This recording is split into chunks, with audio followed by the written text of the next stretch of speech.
Here is something that trips up almost everyone new to security.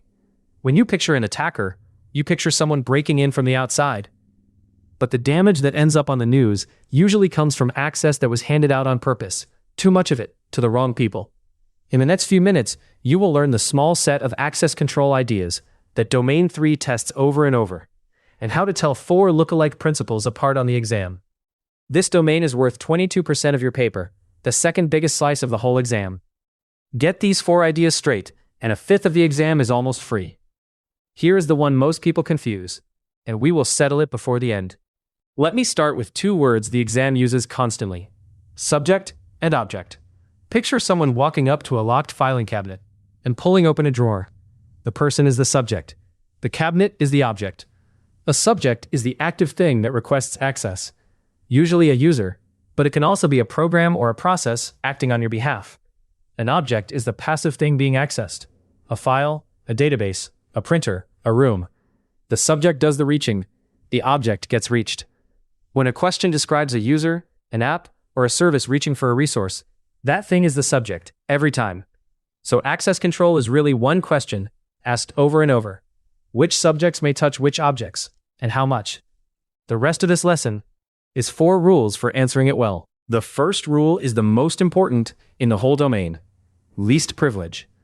Give a subject the minimum access it needs to do its job, and nothing more. Think about your own workplace. You get a key to your own office. You do not get the master key to the entire building. That is least privilege in one image. Give people the keys to their office, not the whole building. Why does it matter so much? Because if that account is ever stolen, the attacker only inherits what the account could do. A stolen key to one office is a bad day. A stolen master key is a disaster. Remember the CIA triad from Lesson 1? Least privilege is how you protect that first pillar: confidentiality, at scale. But limiting one person is not always enough. Some tasks are so sensitive that no single person should control them from start to finish. That is our second rule: separation of duties. You will also see it called segregation of duties. Here is the classic picture. In a company that pays invoices, the person who requests a payment must not be the same person who approves it. Why not? Because if one person can do both, they can quietly pay themselves and sign it off. Split the job in 2, and fraud now needs 2 people to agree, which is far harder to pull off. Here is your anchor for this one. The one who writes the check can't be the one who signs it.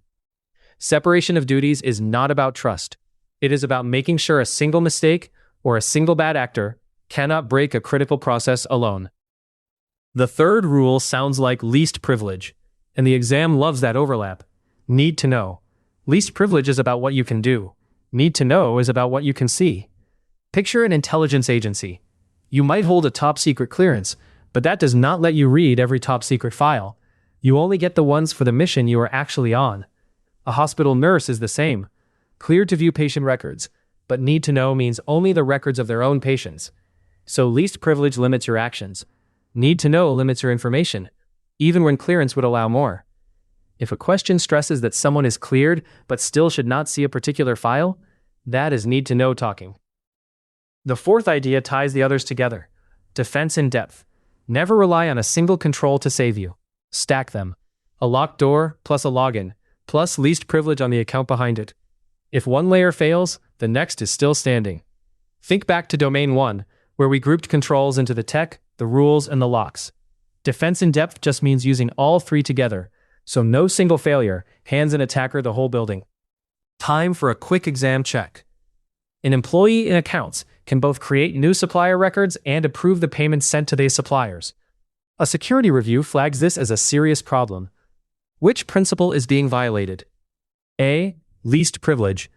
B. Separation of duties. C. Need to know. D. Defense in depth. Pause the video and pick your answer. Ready? The answer is B. Separation of duties. Here is why. One person controls a whole sensitive process from start to finish, so nothing stops them paying a fake supplier and approving it themselves.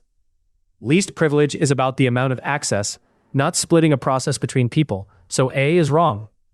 Need to know is about seeing information, not approving transactions, so C is wrong. Defense in depth is about layering controls, which is not what this question describes, so D is wrong. When a question says one person can do every step of a critical task, think separation of duties. Let me pull this together, exam checklist style. A subject is the active thing requesting access. An object is the passive thing being accessed. Least privilege gives a subject the minimum it needs and nothing more. Separation of duties splits a critical process so no one person controls it all. Need to know limits the information you can see, even with clearance. And defense in depth stacks your controls so one failure is not fatal. One quick question to lock it in. A developer is handed full administrator rights to a server when their job only ever needs them to restart one application. Which principle does that break? Say it out loud. Least privilege. They were given the master key when they only needed the key to one office. Scale that across a company, and you have handed attackers the run of the place. If those 4 principles now feel distinct instead of blurry, that was the promise, and you have just earned 22% of your exam back. Subscribe, because Domain 3 is the second biggest on the paper, and we are covering it in pass order. And to turn these principles into reflexes, head to certcrush.app, where the CC question bank has stacks of subject versus object and least privilege questions waiting. Next lesson, we leave the logical world and step into the physical one. Badges, biometrics, fences, and the one-in, one-out door that stops a stranger tailgating in behind you.